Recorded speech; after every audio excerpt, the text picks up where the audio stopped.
Good morning.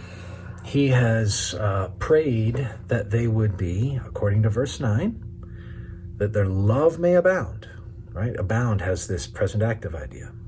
That you may approve what is excellent, a present active idea, approve.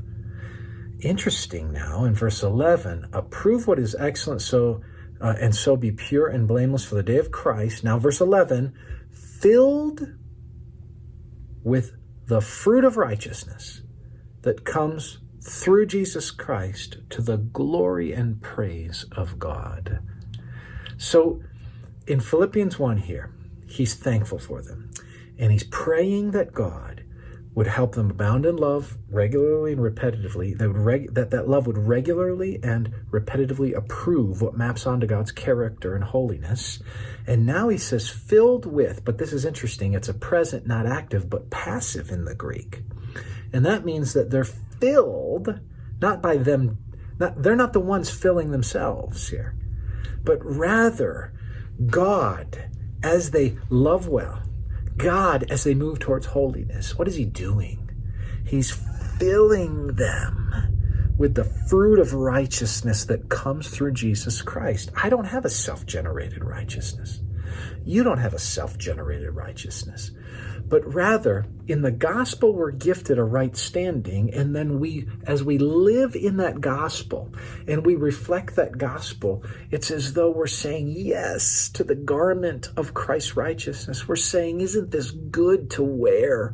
Yes, we have this garment, and we're filled with the fruit of righteousness, the kind of things that just pour out of a life that has committed itself to that gospel. This is a beautiful picture of what happens when someone lives submissive to properly loving one another in holiness. What happens? The fruit of righteousness just pours out of your life. It just comes emptying out. It comes through Jesus Christ. It's not self-generated, to the glory and praise of God. Well, there's two parts to that, I think. One is that God ultimately directly gets glory because your life looks in that way like the life that he has birthed in you. That is, you're living out your identity. You're playing the part. But there's a second. People look and go, whoa, that's something different. He's different. And in that way, that thing that is, you're approving the things that stand out, we mentioned in a previous thought, for the excellent, the things that stand out. As you do that, and they're holy, your life looks different. So there's an only explanation for that is what? The work of God in your life as you've said yes to the robe of righteousness. And now people look and say, man, that is a true child of God. That is someone who is reflecting with integrity the Christian faith that they're proclaiming. God gets glory when you do that. Paul's prayer, love, let it abound.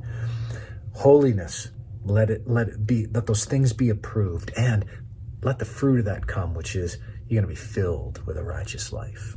May the Lord bless you and encourage you today. Take care.